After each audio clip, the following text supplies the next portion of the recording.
Hello everyone, it's David again with Babylon 5 Season 3 Episode 6 Dust to Dust.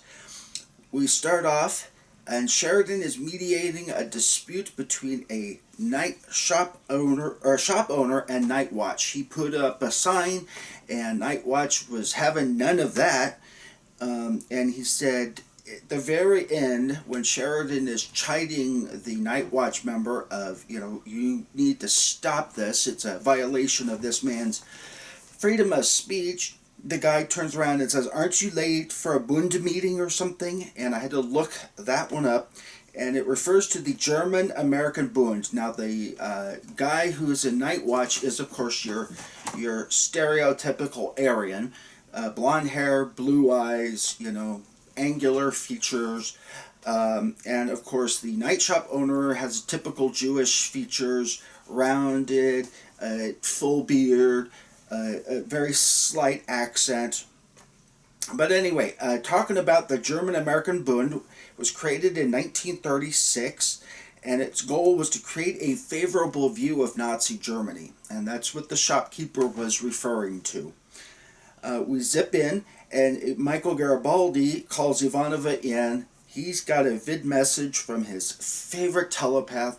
Zip on in, and there is Alfred Bester. And he says, basically, I'm here to save your butts. We zip on in, and a guy on down below is going in on a drug-fueled rampage, which we find out later is Dust. We cue the entrance, and we have Julian Neal as Mr. Lindstrom, the drug dealer, and Jim Norton as the Narn Image. I believe it's when Jakar was beginning his little pow-pow episode on Londo. Image of Jakar's dad appeared, and I believe that's who Jim Norton is. And of course we zip on in, and after that, of course, there's Kosh standing in the background the whole time. We zip on over, and Veer's returning from Mimbar to see Londo, and he's got the fancy Hawaiian shirt thing going on, and looking mighty snazzy. He got a little bit of color to him. I don't know if that was maybe because he had a gastric bypass.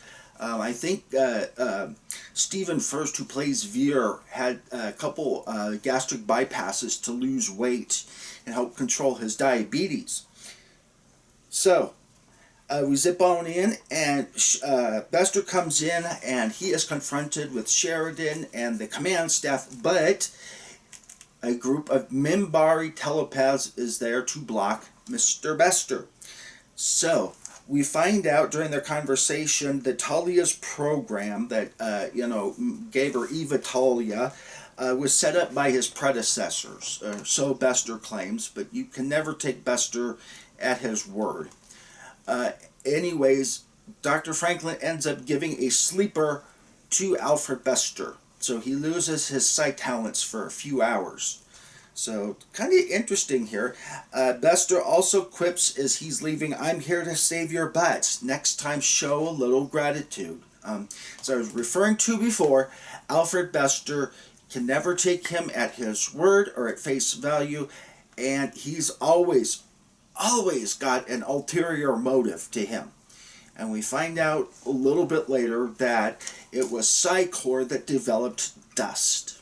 And that's kind of his ulterior motive, was to get it out of the hands of aliens. Now, as we all know, in the very final scene, as Citizen Jakar is under arrest for powing Londo Mollari, Citizen Jakar sitting there meditating, and he's got a little package of that dust that he took in the first instance. He's still got the remainder of that. And Dust was created to activate the latent gene and try and produce a stable telepath, which Bester says it's an abject failure at. Well, I wonder what happened between that little sample of dust. Did Jakar ever give it to some scientists on Nar? A little bit later, probably, because right now they got a lot more problems than worrying about dust and worrying about alien, influence, because they got the Centauri literally stepping on their throats.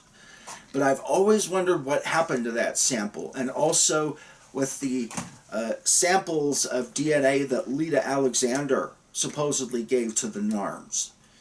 If any of you have any information, put that down below in the comment section. Be really interested to hear what you have to say. We zip on in, and Delenn's trying to mediate a dispute. The Centauri now are spreading forth their tentacles. She's trying to mediate a dispute with the Drazi. And at first, the Centauri wanted 2 sectors of Drazi space as a, quote, buffer zone. Now they want 7. I was like, whoa, dude, hello. And he was like, if you'd have just bend over to our wishes as we started this up, we could have avoided this whole mess. Now we need more territory to pay for all the costs involved and all the lives lost and everything else. So it's like, wow, the Centauri are starting to make their move as their shadow agents. So we zip on in, and G'Kar and Lindstrom negotiate the dust deal, and I also noticed too that G'Kar's eyes turn black under the influence, because they're normally red. They turn black under the influence of dust, and then as the dust gets out of his system, it turns red. I always had wondered what happened when you see G'Kar running around the station before he gets to Londo, or even when he gets to Londo. Why doesn't anybody pick up the phone and say, hey, there's this crazy Narn running around and he's got a Centauri by the neck and acting cray-cray, Why doesn't anybody do that? And an episode kind of came to my mind. I had a patient who suffered a major stroke, and he passed out on the Burnside Bridge in Portland, Oregon. Okay, it's a town of 700,000 people with a metropolis of about 3 million. And the Burnside Bridge is one of the main areas to get to downtown Portland. Thousands of people saw this man laying on the side of the bridge, and not one of them picked up the phone to call 911. Eventually what happened is, and people literally stepped over this guy, and here he is having a stroke, and he can't pick up, because the stroke's paralyzed his body. And eventually what happened was his son was calling on his cell phone, wondering where the hell Dad was, because Dad was about 6 hours late for a meeting. And some random person picks up the cell phone. Yeah, your dad's laying here on the Burnside Bridge in Portland, Oregon, and just sitting there, not doing anything. You might want to come take a look at him. So his son gets in his car, zips on over to the Burnside Bridge, and finds his dad laying there with a stroke. And it's the son about 6 hours later. Now, why this matters is because there are medications we can give with certain kinds of strokes that will open up the arteries and clear out the blood clots that are blocking your brain, but they have to be given within a certain time period. We were just inside that window, and we got some of the clearing up effects, not 100% return to normal. And then I believe he was sent to the physical rehab unit on our hospital. But literally at least 10,000 people had to have seen this guy laying on the Burnside Bridge, and not one of them, oh yeah, just some drunken fool. But even so, shouldn't you pick up the damn phone and have an ambulance or a cop go take a look and make sure that it's not...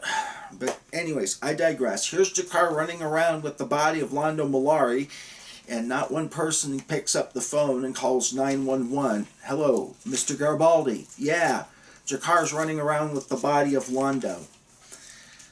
So anyways, lots of little interesting stuff here. G'Kar's only sentenced to 60 days, and I must say I object to that. He should have gotten a much stiffer sentence for trying to kill an ambassador of a major power. But I digress. It's science fiction, not science fact. At any rate, we're cruising on into 150 subscribers. Hopefully we will get there by Christmas time. It's a couple of weeks before Christmas as I record this. As always, like, comment, subscribe, and share. Hope to see you all for the next episode.